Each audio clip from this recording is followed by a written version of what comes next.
Hey everyone, welcome back. So today I want to talk about something that I don't think we've ever covered before, but I see increasingly in my client population, which is burnout after divorce.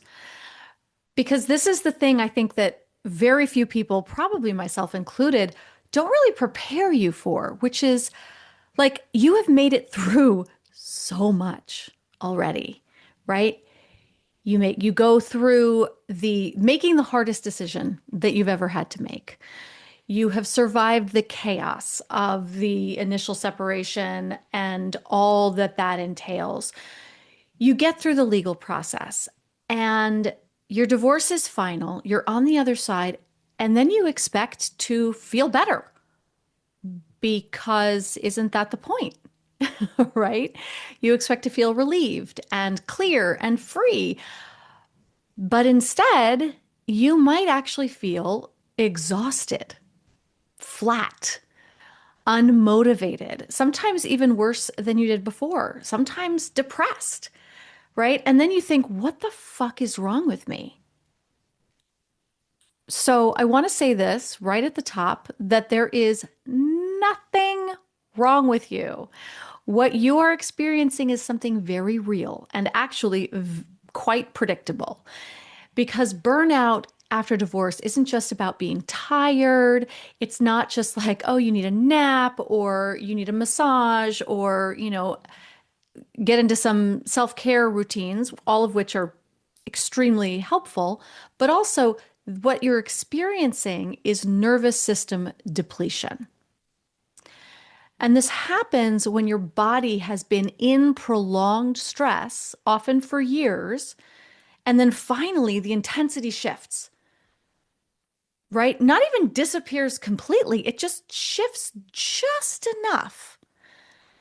And mental health research talks about this as post-stress fatigue. It's the collapse that happens after chronic activation.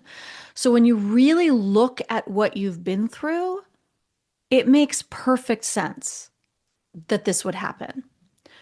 Chronic emotional stress, hypervigilance, walking on eggshells, legal battles, financial fear, parenting stress, constant, relentless decision making. Jesus Christ, talk about decision fatigue. And your brain and your body have been in survival mode for all this time. And survival mode is not meant to last forever. So when things calm down, even just a little bit, your system doesn't immediately go, woohoo, yes, we're free. It goes, okay, we can finally stop. And then everything you've been holding together drops. And that's the crash. And this is the part that really fucks with people because during divorce, you were functioning. A lot of you were high functioning and you were getting things done. You were making decisions. You were showing up for your kids. You were managing your attorneys. You were handling logistics like a machine. But you were in what I call functional survival mode, right? A survival mode that is fueled by adrenaline and cortisol. It keeps you sharp, it keeps you moving, it helps push you through things that you shouldn't even have to push through. But it's not sustainable. So when the crisis ends or even just becomes less intense, your body goes, okay, we're done now. And everything you didn't have space to feel starts to surface. This is also, by the way, what your children experience when they come back to your house. If they've been holding it together at their other parent's house and they come back to you and their nervous system goes, whew, cool. And that's when they start having temper tantrums and like letting everything out because it feels safe to do so. So, this is also when you might be saying, when your nervous system kind of like says, we're done, right? We're done holding it together. You might start wondering what the hell's wrong with you. And you think, I should feel better by now. Why am I so tired all the time? I can't focus. What is wrong with me? I don't even know what I want anymore. And that's not failure, it's decompression. That's your system coming out of survival. And the way it shows up isn't always obvious, which is why it is so disorienting. So, like, yes, there's the exhaustion, right? You can't sleep enough. Like, sleep doesn't fix the problem. There's also brain fog. There's difficulty making even simple decisions. There's a lack of motivation that feels really unfamiliar. Like, you can't get off the couch. You can't function to make breakfast. There's emotional flatness, like you're just, right? You're not even feeling, maybe. Or you're irritable in ways that seem to kind of come out of nowhere. Um, and another one that I see really often is that sense of like, what now? And it's not like an exciting, like, woo, what now? I got my whole life in front of me. No, it's paralyzing. Because for so long, your identity has been tied to this relationship, to the conflict, to the survival strategy. And you've been orienting your whole life around managing something. And then when that changes, there's space. But that space doesn't just suddenly fill with clarity. Sometimes it just fills with silence, like nothingness. And that can feel really terrifying. Because now it's like if I'm not managing him, if I'm not navigating this divorce, if I'm not in survival mode, who am I? And what do I even want? And this is where a lot of well-meaning advice completely misses the mark, right? Because people say, like, oh, you just need to rest. And yes, rest matters. But telling a woman coming out of high conflict or emotionally abusive relationships to just rest isn't actually helpful because your nervous system might not even know how to rest. Rest might feel like a free fall. It can feel really unsafe. And on top of that, most of you are not really in a position where life just stops and you like have all this time to rest, right? You're still co-parenting, you're dealing with legal stuff, you're managing finances, rebuilding your life. So you try to rest. And instead of feeling better, you feel more anxious, more disconnected, more lost and confused. Because what you really need is not just rest. I think you need rest, but it's a certain type of rest. It's regulated rebuilding. Rebuilding after divorce is not about jumping into a new life. It's not about reinventing yourself overnight. It's not about finding your purpose immediately. It's about recalibrating your system. And that starts with much smaller than most people think. It starts with stabilization, consistency, not intensity, like simple routines, predictability, not like, what do I want to do with my life? But what might help me make 5% of a difference today? What might help me feel 5% more grounded today? Because what your system needs right now is safety.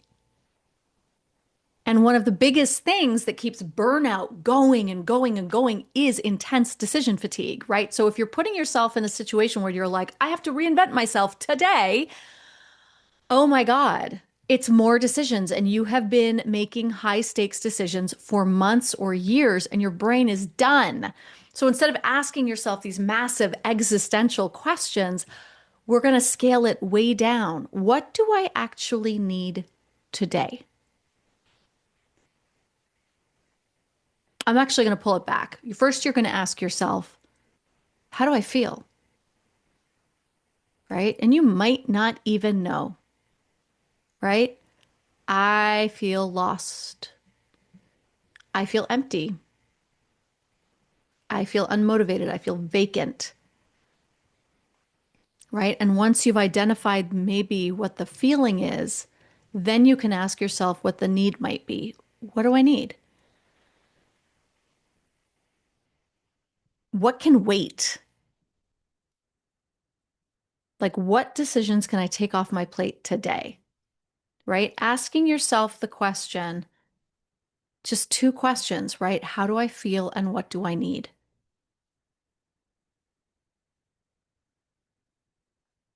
So burnout gets worse when you keep demanding clarity from a system that doesn't have any capacity for it yet.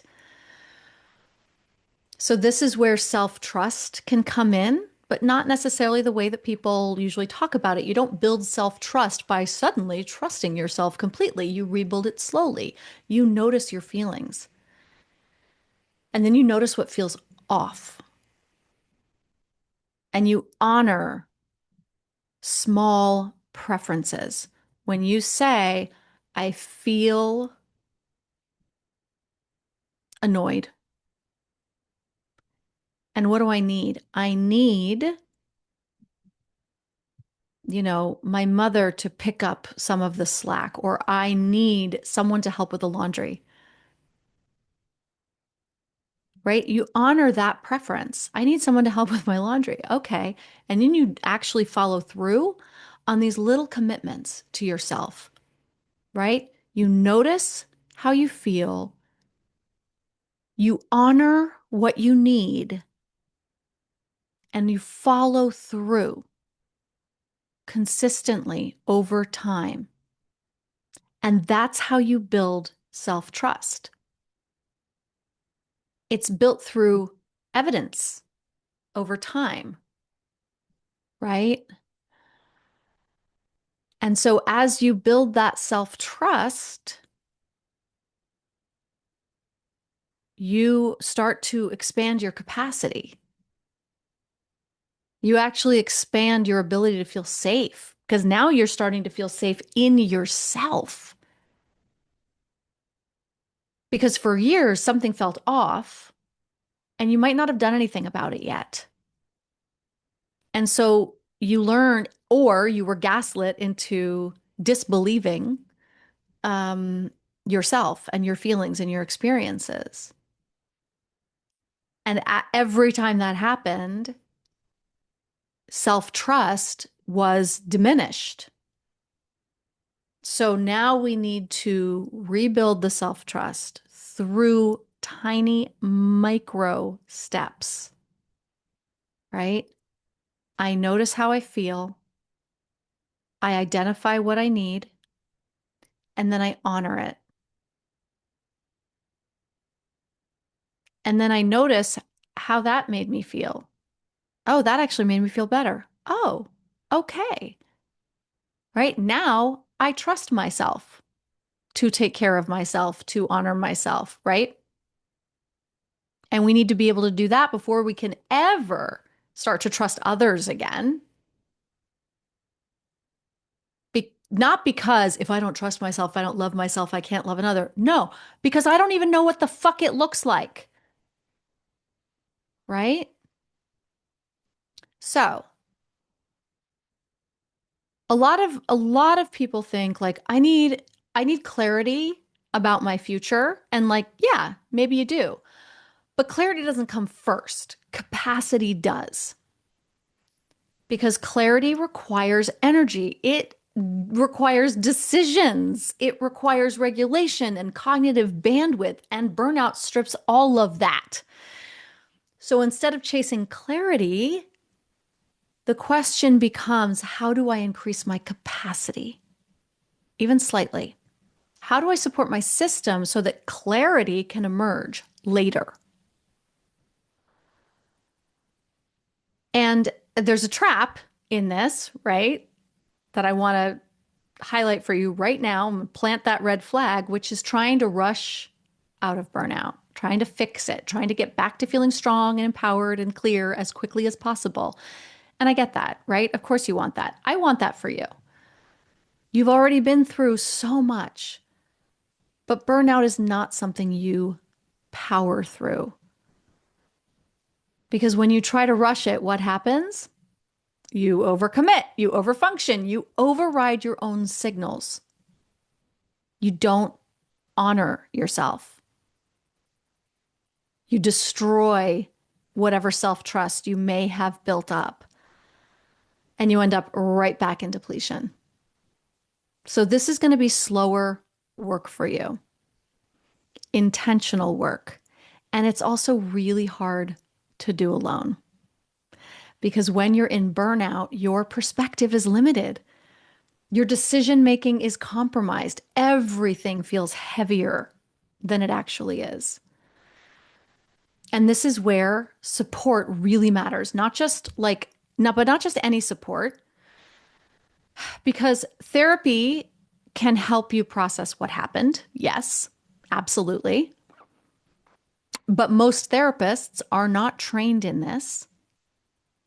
Most therapists are not trained in healing from abuse, in rebuilding after divorce, certainly not that, right? But they're not even trained in like recognizing the signs of narcissistic abuse, which is more common, as we know, than almost anything else at this point. You know, marital issues, like it's a big one. And so therapy can help you maybe process your feelings, but like, then what? Like there is no container in a therapeutic process with somebody who's not trained in this, right? And legal support helps you navigate the case. Amazing.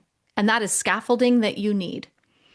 But neither of those, therapy or your attorney, are designed to help you rebuild your capacity, make strategic decisions, and then move forward in a way that doesn't put you right back into burnout, right? So that's a different kind of support. And if you're in this space right now, if you're listening to this and you're like, oh my God, this is me, I totally get it. Or I know this is going to be me. I'm in the midst of this and I 100% know that this is where I'm headed. So I want you to hear this. You are coming out of something that has required an enormous amount of you, both the relationship and the divorce, and your system is recalibrating, and that takes time and it takes intention and it really does take support.